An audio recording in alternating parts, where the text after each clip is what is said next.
क्या रविंद्र सिंह भाटी शिव के अंदर विश्वास खो चुके हैं? क्या रविंद्र सिंह भाटी का लोगों में अब वो ट्रस्ट नहीं रहा है? इस बात को डंके की चोट पर बहुत जगह पर, बहुत मंचों पर कहा जा रहा है। तो इस बात की सच्चाई में और इस बात की गहराई में थोड़ा ज्यादा उतरते हैं।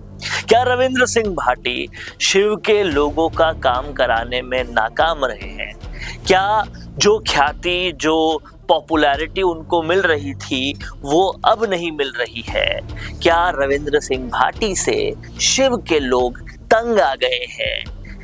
ये सारे सवाल क्या जेन्युइनली पूछे जा रहे हैं या फिर प्लांट किए जा रहे हैं?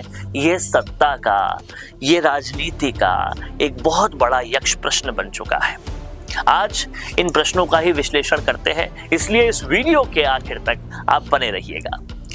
समझते हैं शिव की राजनीति को। शिव की राजनीति में हुआ कुछ यूं कि रविंद्र सिंह भाटी के शिव से लड़ने से पहले आप सब लोग ईमानदारी से बताइए कि शिव का नाम कितने लोगों ने सुना था? शिव पर ध्यान कितने लोगों का गया था? और अगर वहां पर रविंद्र सिंह भाटी के आने के बाद शिव विधानसभा को सब लोग जान रहे हैं, उन्हें कमजोर करने के लिए उनके कहने पे नहीं पर स्वरूप सिंह खारा के कहने पे काम करा रहे हैं, उन्हें कमजोर करने के लिए उनके कहने पर नहीं पर सरकार यूं ही वहां पर बहुत काम करा रही है, तो क्या ये भी रविंद्र सिंह भाटी की जीत नहीं है कि कम से कम शिव को नक्शे में, सरकार की आंखों के नजरिए में तो लाए? नहीं तो वो ऐसा गुम हो गया था मानो शिव कहीं है ही नहीं। और कहीं ना कहीं रविंद्र सिंह भाटी को कमजोर करने के लिए ही सही, लेकिन अगर हरीश चौधरी पैसा दे रहे हैं, खारा कुछ करा रहे हैं या सरकार सीधा कुछ करा रही है, काम तो शिव का ही हो रहा है। और वो इस वजह से रहा है कि अब शिव काफी फेमस हो रहा है। तो ये तो थी इस बात का सच्चाई और इस बात का विश्लेषण कि क्या शिव के लोग रविंद्र सिंह भाटी से तंग हो रहे हैं। इस बात को कई मंचों से बहुत जोर शोर से कहा जा रहा है, जोर शोर से बताया जा रहा है। वहां की सड़कों की तस्वीरें ली जा रही है जो खराब है। जाहिर तौर पर एकदम सड़कें तो कहीं की भी ठीक नहीं हो सकती, लेकिन क्या वहां के लोग अब नफरत करने लग गए हैं रविंद्र सिंह भाटी से? ये यक्ष प्रश्न बना हुआ है। और अगर ऐसा होता तो लोगों को किसने मना किया है कि वो सोशल मीडिया पर ना लिखें? लोगों को किसने मना किया है कि वो रविंद्र सिंह भाटी के खिलाफ धरना प्रदर्शन ना करें? लेकिन एक एफआईआर को कराने के लिए ये हजारों लोग आते कहां से हैं? कौन प्रायोजित करता है इनको? ये सारा प्रायोजन है किसका? इस बात को थोड़ा समझने की कोशिश करते हैं। और समझने की इस कड़ी में जब हम पहुंचे छोटू सिंह रावणा के इंस्टाग्राम अकाउंट पर और उस अकाउंट को थोड़ा सा स्क्रॉल किया तो पता चला कि ये जो पिंड रील है ये तो पहले की है, लेकिन अभी हाल फिलहाल में पिछले कई महीनों से इनकी किसी भी रील पर मिलियंस में कोई भी व्यूज नहीं आ रहे थे। और जैसे ही इन्होंने रविंद्र सिंह भाटी वाली कंट्रोवर्सी की, मिलियंस में व्यूज आने लगे, 3-3 मिलियन व्यूज जाने लगे।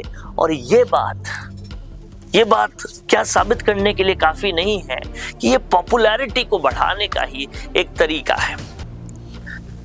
इसी के साथ साथ एक आरोप और लगाया जा रहा है कि रविंद्र सिंह भाटी लगातार धमकियां देते हैं। हर चीज के जब वीडियो बाहर आ रहे हैं तो क्या रविंद्र सिंह भाटी की धमकियां देते हुए वीडियो बाहर नहीं आना चाहिए था? क्या धमकियां देते हुए कॉल रिकॉर्डिंग बाहर नहीं आनी चाहिए थी? ये सब कहां है, कहां पर है? और फिर भी सवाल यही है कि क्या रविंद्र सिंह भाटी शिव विधानसभा से अपना विश्वास खोते जा रहे हैं? सत्ता का एक गलियारे में कुछ विरोधी ये भी कहते हैं कि अगली बार शिव से अगर लड़े रविंद्र सिंह भाटी तो बहुत बुरी तरह से हार जाएंगे, वो जीतेंगे नहीं। और किसी और विधानसभा से भी लड़ेंगे तो रावणा राजपूत समाज जो है वो उनका साथ नहीं देगा और इसलिए वो हार जाएंगे।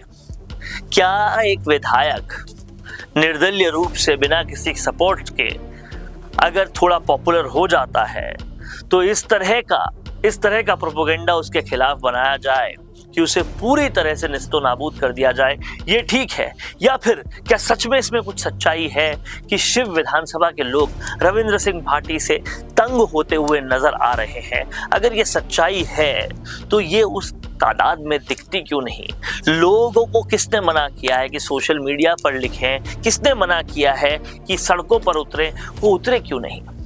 सवाल ये है कि इतनी सब कुछ नेगेटिविटी फैलाने के बावजूद, स्वरूप सिंह खारा, हरीश चौधरी, अब रावणा, इसके बावजूद लोग क्यों नहीं बाहर आते हुए हजारों की तादाद में ये कहते हैं कि हम रविंद्र सिंह भाटी के विरोध में हैं? ये वाकई वो प्रश्न है जो प्रश्न पूछे जाने चाहिए और ये वाकई वो तथ्य है जो तथ्य देखे जाने चाहिए। आपको क्या लगता है इस बारे में? कमेंट बॉक्स में जरूर लिखिए। देखते रहिए द फैक्ट इंडिया। रुकिए और जरा ध्यान से सुनिए। क्या आप हमारे इन खबरों से अपने व्यापार को भी बढ़ाना चाहते हैं? तो आप भी खबरों के दौरान इस तरह के एलिमेंट्स पर अपना विज्ञापन दे सकते हैं या फिर ऐसे खबर के 1 मिनट बाद अपना पूरा विज्ञापन डलवाएं, जो कि 8 लाख से ज्यादा सब्सक्राइबर्स और फॉलोअर्स वाले द फैक्ट इंडिया चैनल्स और पेजेस से राजस्थान के कोने कोने में पहुंचेगा और इससे आपका व्यापार, ब्रांड सब कुछ बढ़ेगा।